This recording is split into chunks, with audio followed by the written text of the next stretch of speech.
ഗോവിന്ദച്ചാമി എന്ന കൊടും കുറ്റവാളിയുടെ ജയിൽ ചാട്ട വാർത്ത കേട്ടുകൊണ്ടായിരുന്നു മലയാളികൾ വെള്ളിയാഴ്ച ഉറക്കമെണീറ്റത്. കണ്ണൂർ സെൻട്രൽ ജയിലിൽ ജീവപര്യന്തം തടവ് ശിക്ഷ അനുഭവിക്കുന്നതിനിടെയാണ് ഗോവിന്ദച്ചാമി എല്ലാ സുരക്ഷാ സംവിധാനങ്ങളുടെയും കണ്ണുവെട്ടിച്ച് പുറത്തു ചാടിയത്.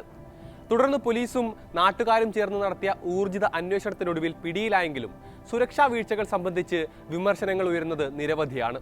വിശദാംശങ്ങൾ പരിശോധിക്കാം. ഇൻഡെപ്തിലേക്ക് സ്വാഗതം.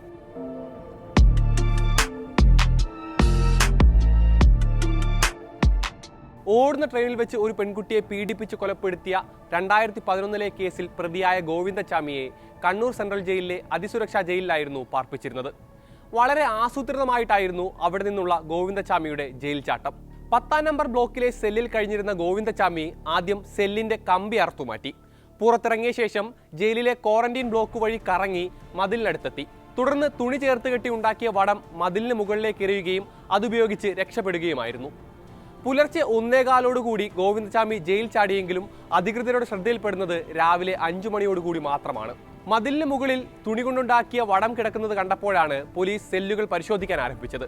ആ പരിശോധനയിലാണ് ജയിൽ ചാടിയത് ഗോവിന്ദച്ചാമിയാണെന്ന് പോലീസ് തിരിച്ചറിയുന്നത്. ഉടൻ തന്നെ പോലീസ് ജാഗ്രതാ നിർദ്ദേശം നൽകുകയും ജനങ്ങളും പോലീസും ചേർന്ന് തെരച്ചിൽ ആരംഭിക്കുകയും ചെയ്തു. രാവിലെ 9 മണിയോടുകൂടി ജയിലിൽ നിന്ന് 4 കിലോമീറ്റർ അകലെയുള്ള കണ്ണൂർ തളാപ്പിലുള്ള DCC ഓഫീസിന് സമീപം ഗോവിന്ദച്ചാമിയുടെ രൂപസാദൃശ്യമുള്ള ഒരാളെ വിനോജ് എന്നൊരാൾ കണ്ടുവെന്ന വാർത്തകൾ പുറത്തു വന്നു. അയാളുടെ പേര് വിളിച്ചപ്പോൾ സമീപത്തുള്ള കാട് മൂടിയ പ്രദേശത്തേക്ക് ഓടിപ്പോയെന്നും വിനോജ് പറഞ്ഞിരുന്നു. ഈ വിവരത്തിന്റെ അടിസ്ഥാനത്തിലാണ് പോലീസും ജനങ്ങളും ചേർന്ന് ആ പ്രദേശത്ത് തെരച്ചിൽ നടത്തിയത്. ഏകദേശം 10:45 സമീപ പ്രദേശത്തെ ആളൊഴിഞ്ഞൊരു വീടിന്റെ പിൻവശത്തെ കിണറ്റിൽ ഒളിച്ചു നിൽക്കുന്ന നിലയിൽ ഗോവിന്ദച്ചാമിയെ കണ്ടെത്തി. ജയിൽ ചാടിയ കുറ്റത്തിന് ഗോവിന്ദച്ചാമിക്കെതിരെ കേസ് രജിസ്റ്റർ ചെയ്തതുകൊണ്ട് തന്നെ കണ്ണൂർ ടൗൺ പോലീസ് സ്റ്റേഷനിലേക്കാണ് ആദ്യം കൊണ്ടുപോയത്. പ്രതിയെ കണ്ടെത്താനുള്ള വിശ്വസനീയമായ വിവരങ്ങൾ നൽകിയത് 3 പേരാണെന്നാണ് Kannur city police commissioner Nithin Raj വെളിപ്പെടുത്തിയത്. ഊർജിതമായ അന്വേഷണത്തിന് സഹായം നൽകിയ ജനങ്ങൾക്കും മാധ്യമങ്ങൾക്കും അദ്ദേഹം നന്ദി അറിയിക്കുകയും ചെയ്തിരുന്നു. എന്നാൽ ഗോവിന്ദച്ചാമി എങ്ങനെ രക്ഷപ്പെട്ടു എന്ന കാര്യത്തിൽ വ്യക്തത വരുത്താൻ ഇതുവരെയും പോലീസിനായിട്ടില്ല.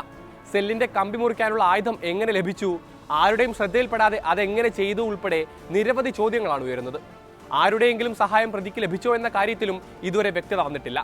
ഗോവിന്ദച്ചാമിയുടെ സെല്ലിലുണ്ടായിരുന്ന സഹതടവുകാരനെയും പോലീസ് ചോദ്യം ചെയ്തു വരികയാണ്. സംഭവവുമായി ബന്ധപ്പെട്ട് കണ്ണൂർ സെൻട്രൽ ജയിലിലെ 4 ഉദ്യോഗസ്ഥരെ അന്വേഷണ വിധേയമായി സസ്പെൻഡ് ചെയ്തിട്ടുണ്ട്. ജയിൽ അധികൃതർക്ക് വീഴ്ച ഉണ്ടായി എന്ന് ജയിൽ മേധാവി ADGP ബൽറാം കുമാർ ഉപാധ്യായയും സമ്മതിച്ചിട്ടുണ്ട്. വിവരം അറിയാൻ വൈകിയതും പ്രശ്നമായെന്നും സംഭവത്തിൽ കണ്ണൂർ റേഞ്ച് DIG വിശദമായ അന്വേഷണം നടത്തുമെന്നും അദ്ദേഹം ചൂണ്ടിക്കാട്ടിയിരുന്നു. 2011 ഫെബ്രുവരിയിലാണ് എറണാകുളത്ത് നിന്ന് ഷൊർണൂരിലേക്ക് സഞ്ചരിക്കുകയായിരുന്ന കൊച്ചിയിലെ ഷോപ്പിംഗ് മാൾ ജീവനക്കാരിയെ ഗോവിന്ദച്ചാമി ട്രെയിനിൽ വെച്ച് ആക്രമിക്കുകയും തള്ളിയിട്ട് കൊലപ്പെടുത്തുകയും ചെയ്തത്.